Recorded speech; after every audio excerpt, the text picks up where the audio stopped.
ത്രിയേക ദൈവത്തിന്റെ അതിപരിശുദ്ധമായ നാമം വാഴ്ത്തപ്പെടുമാറാകട്ടെ. ഈ പ്രഭാത ജാഗരണ ശുശ്രൂഷയെ ഞങ്ങളെ ദൂരത്തും ചാരത്തുമായി ശ്രമിക്കുന്ന എല്ലാ നല്ലവരായ മാന്യ ശ്രോതാക്കൾക്കും വീണ്ടും വരുന്നവനായ യേശു ക്രിസ്തുവിന്റെ നിശ്ചല നാമത്തെ ഞങ്ങളുടെ സ്നേഹവന്ദനങ്ങളെ ആമുഖമായിട്ട് അറിയിക്കുന്നു. ഈ പ്രഭാത ജാഗരണ ശുശ്രൂഷ ശ്രവിക്കുന്ന അനേക പ്രിയപ്പെട്ടവർ ഞങ്ങളെ വിളിച്ച് ഞങ്ങളെ പല വേദികളിലൊക്കെ ആയി കാണുമ്പോൾ അവർ ഒരു അഭിപ്രായം പറയാറുണ്ട്. അത് ഞങ്ങളുടെ ആത്മീയ ജീവിതത്തിൽ വലിയ അനുഗ്രഹമാണ് എന്ന് അവർ അഭിപ്രായം പറയുന്നതായി കാണുവാനും കേൾക്കുവാനും കഴിഞ്ഞിട്ടുണ്ട്.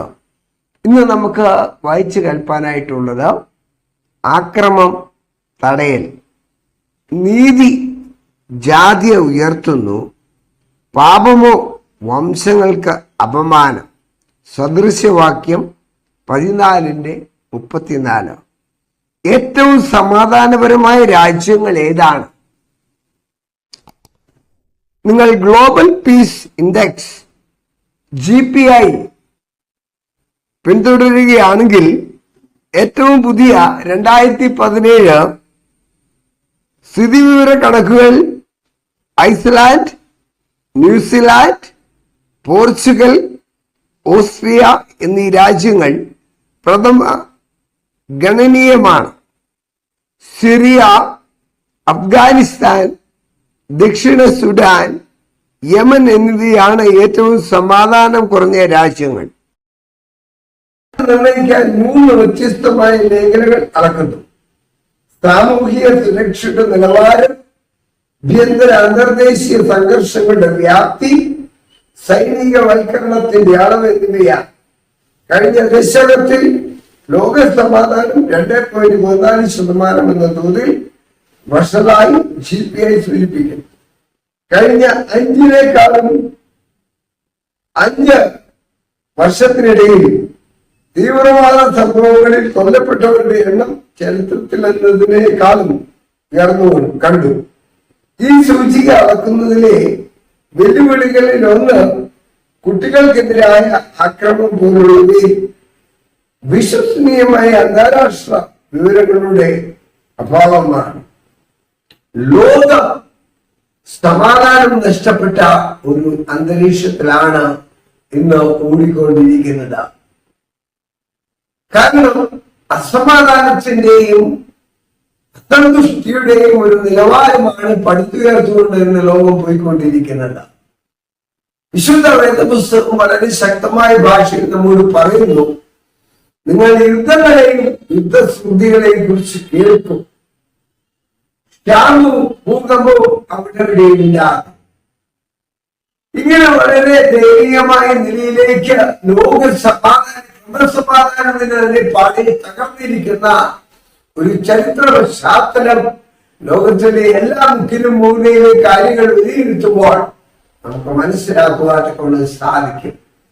എന്താണ് ഈ അസമാധാനത്തിന്റെയും ഈ അസന്തുഷ്ടിയുടെയും കാരണമെന്ന് നാം ചരിത്രാതീതമായി ചിന്തിക്കുകയാണെങ്കിൽ അതിന്റെ പിന്നിലുള്ളതായ ചേതോവികാരം എന്ന് പറയുന്നത് മനുഷ്യൻ ദൈവത്തെക്കാൾ അധികമായി എന്തിനെയൊക്കെ സ്നേഹിക്കുന്നു എന്നുള്ളത് ലോകം വരച്ചു കാട്ടുന്ന ഒരു നഗ്ന സത്യമുണ്ട്.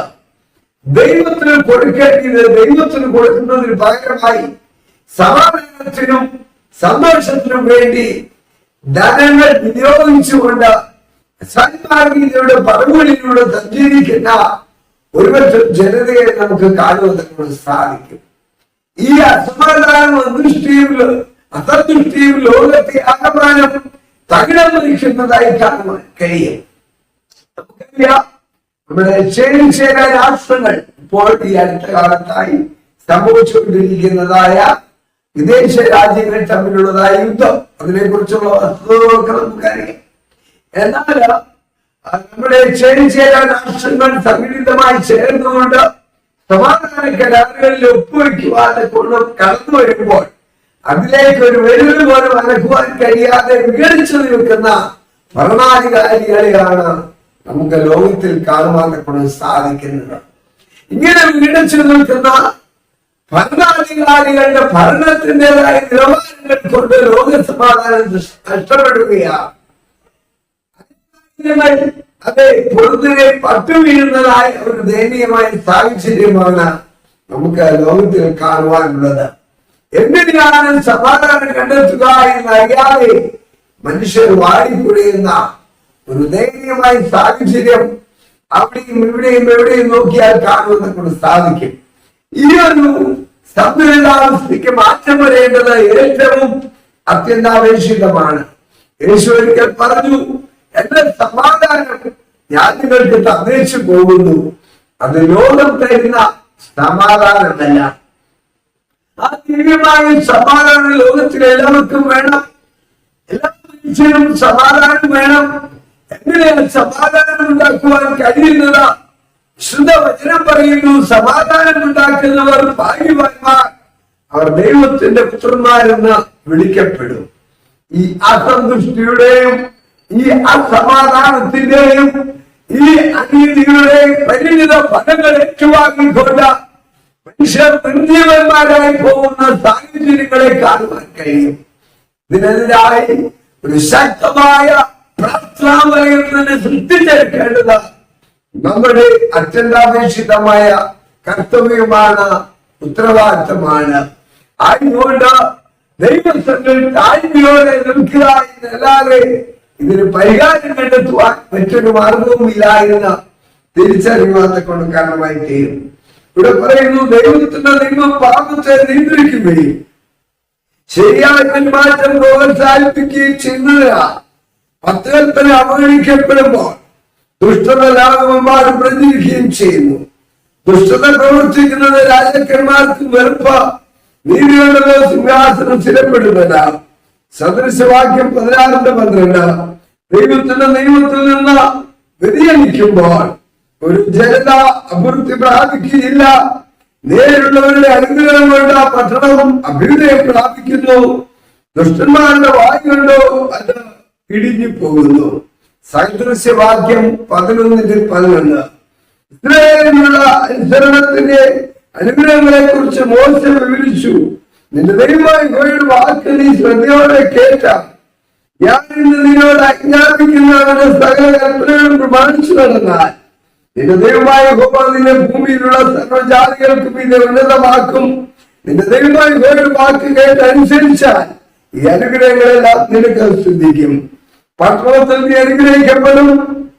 ആവർത്തനം 28 അതേ 1-2 വാക്യങ്ങളിൽ അങ്ങനെ പറയുന്നു.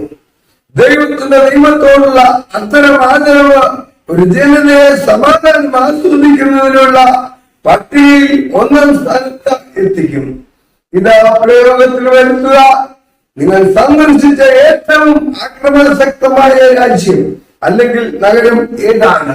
ആയതുകൊണ്ട് അതേ പാട്ടുകാരൻ പാടി, ഒന്നേയുള്ളിരിക്കാനന്ദമുലകിൽ യേശുവിൻ സന്നിധി അണയുവതേ.